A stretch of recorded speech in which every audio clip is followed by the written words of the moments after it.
વડાપ્રધાન નરેન્દ્ર મોદીના અત્યોદયથી સર્વોદયના સંકલ્પ સાથે આદિવાસી સમાજના કલ્યાણ માટે રાજ્ય સરકાર સંકલ્પબદ્ધ છે। સંયુક્ત રાષ્ટ્ર સંઘની મહાસભાએ વર્ષ 1994થી પ્રતિવર્ષ 9 ઓગસ્ટ વિશ્વ આદિવાસી દિવસ તરીકે મનાવવાનો નિર્ણય લીધો છે, જે અંતર્ગત 137 છોટાઉદેપુર વિધાનસભા મત વિસ્તારમાં છોટાઉદેપુર ખાતે અન્ન અને નાગરિક પુરવઠા રાજ્યમંત્રી ભીખુસિંહ પરમારના અધ્યક્ષસ્થાને કાર્યક્રમનું આયોજન કરવામાં આવ્યું હતું। મંત્રી ભીખુસિંહ પરમાર બિરસા મુંડા અને આદિવાસી દેવદેવતાઓનું પૂજન કરી કાર્યક્રમની શરૂઆત કરી હતી।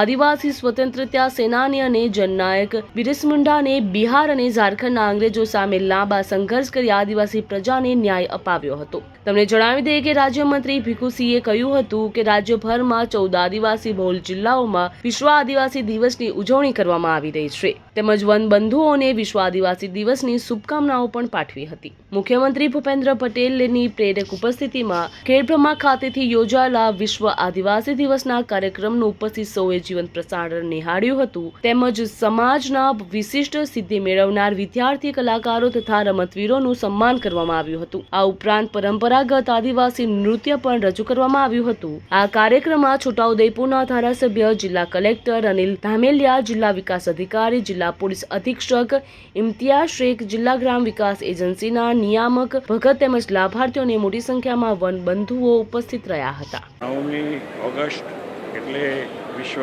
આદિવાસી દિવસ।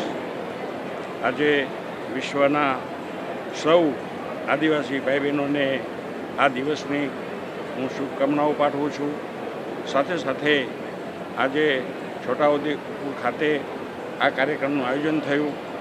એમાં જિલ્લાના સમાહર્તા કલેક્ટરશ્રી, આ વિસ્તારના ધારાસભ્યશ્રી, અમારા સંગઠનના પ્રમુખશ્રી, તાલુકા પંચાયતના પ્રમુખશ્રી અને વિવિધ અમારા સંગઠનના હોદ્દેદારો અને અધિકારીઓની હાજરીમાં આ કાર્યક્રમનું આયોજન થયું।